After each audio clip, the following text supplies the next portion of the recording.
Senator from Tennessee. Thank you, Madam President. Are we in a quorum call? We are, I ask that we suspend the quorum call. without objection. Thank you, Madam President. I've noticed over the past few months that my Democratic colleagues have developed a habit of explaining away the anger of the citizens of this country. There is anger and there is frustration. And what they do is to do a little turn in the conversation and make it the cause of the citizens. It's kind of blaming it on them. Instead of looking at themselves as members of the Senate and saying, you know, what could we do better? What I've seen is my colleagues on the other side of the aisle demand to know what is wrong with the American people. How could they not be on board with President Biden's so-called transformative agenda? Change it all. Why won't they stand by and let us spin the country into economic oblivion while businesses fail, main streets see shuttered businesses, and once safe border communities are being turned into war zones?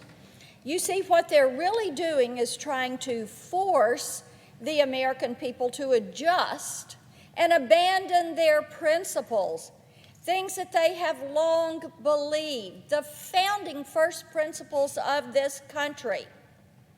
They want them to abandon that, abandon their expectations, and then accommodate the miserable failure that is Joe Biden's first few months in office. He's been wrong about most all of it. Now, Madam President, I honestly believe that many of the Democratic leaders have it wrong on this. The people aren't the ones that need to adjust. That burden belongs to the Democratic leadership in the Senate, in the House, in the White House. No matter how they try to dress it up or change it or smile, they are fast-tracking the road to socialism. The anger bubbling to the surface didn't come from out of nowhere. Contrary to popular belief, outrage is not our natural state.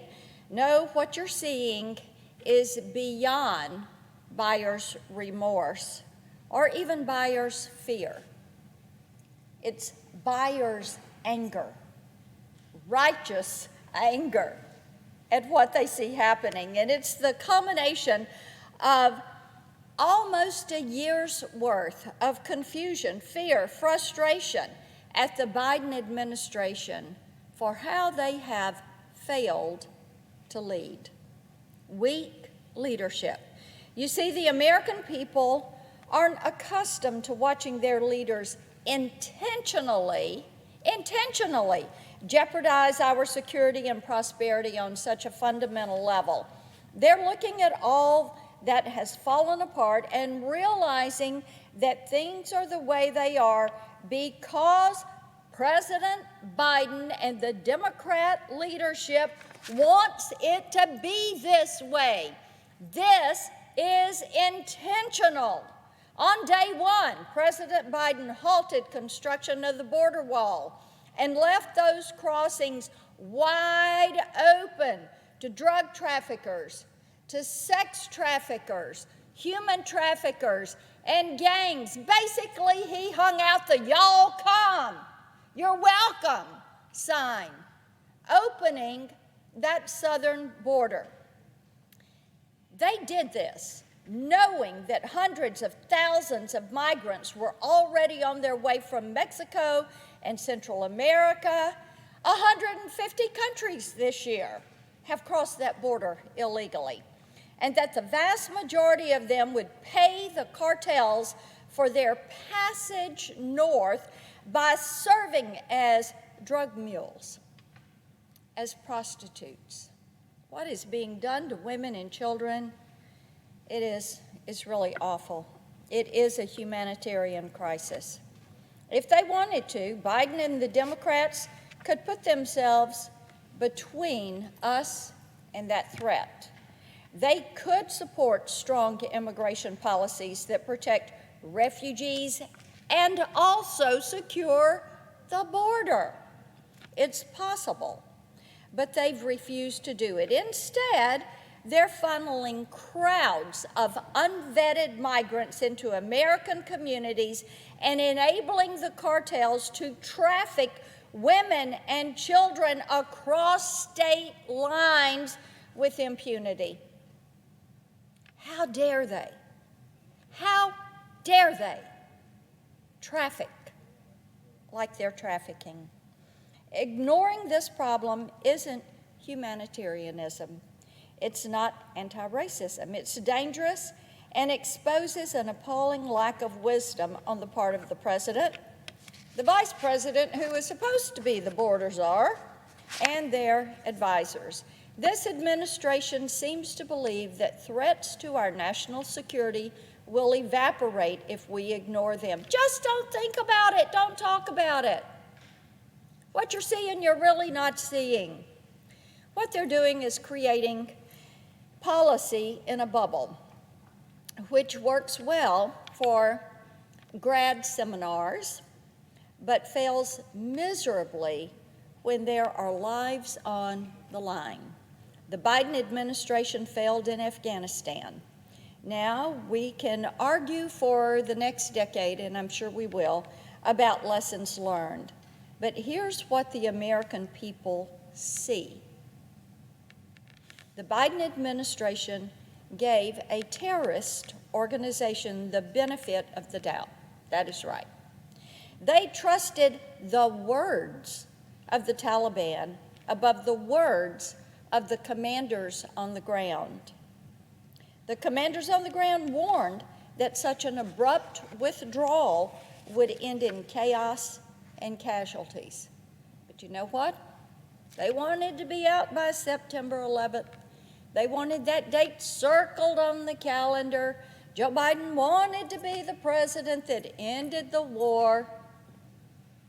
But all he has done is embolden the terrorist, and the war on terror, it continues.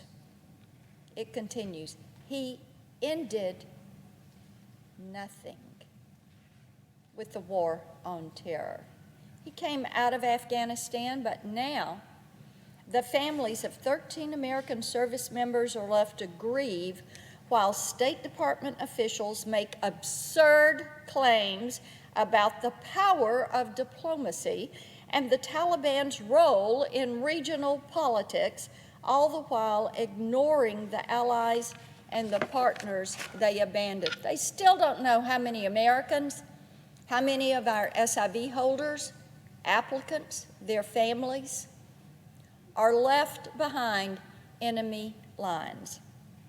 And the people in Tennessee that I talk with, when I go home every weekend, they're watching this. They are astounded, and they cannot believe what they are seeing the Democratic Party do. There's no reason, no accountability, no incentive to trust that the self-proclaimed adults in the room know what's best, especially when it comes to the economy. Tennesseans can see a socialist agenda pulling the strings. Right now, they're staring down the barrel of a $3.5 trillion budget that the Democrats have weaponized against personal responsibility and decentralized control. Just seeing that price tag was bad enough, and now we're hearing the price tag is growing. But now Tennesseans know that the Democrats don't even care how much this costs, nor do they care that if all goes to plan, American businesses will carry a heavier tax burden than communist China. That is correct. The American businesses will have a higher tax burden than those in communist China. Living life as we know it will be too expensive for most of us to afford. Madam President, no serious person could stand here on the floor of the Senate and pretend to be shocked at the level of anger and frustration that we are seeing back home. I talk to people every single week who feel betrayed by this administration. They feel unsafe. Many of the Tennesseans I speak to every day who voted for President Biden wish they had made another choice in the voting booth because, yes, they voted for the president, but they did not vote for this. They did not vote for the Afghanistan withdrawal in the manner we came out. They did not vote to embolden the communist Chinese. They did not vote for open borders. They did not vote for inflation that is skyrocketing. Taxes, $2 trillion of taxes coming their way. No, they did not vote for that. And this is what makes them angry. I hear their anger with every telephone town hall, with every conversation. I hear their frustration. They are angry at the White House officials who use the full force of the United States government to cover up their mistakes and try to make it sound like it is the problem of the people, because they know they have messed up. And the people have every right to be angry. The things we do in this chamber don't exist in a bubble. They have real-world consequences for real people who have real lives that they are living every day, and they know that they're beginning to live these lives in a more dangerous setting. Crime in the streets, crime on the rise, open borders, unvetted migrants coming to their communities, COVID, measles outbreaks. They're angry. They have buyer's anger. I like to say, as I talk to women, security moms, they're back. They're back in full force, Madam President. They're back because they don't like the crime in the streets. They want safe communities. They want their children safe. They want their children who are going to college this fall to be safe. They're upset with the Afghanistan withdrawal, with the continuation of the war on terror, that their children are going to have to go refight this. And they're angry. And we hear their anger. And we know it is time for members in this chamber to stop playing politics with how much spending you can force out the door and address these problems that moms and dads and Americans across this country are faced with each and every day. I yield the floor and note the absence of a quorum. The clerk will call the roll.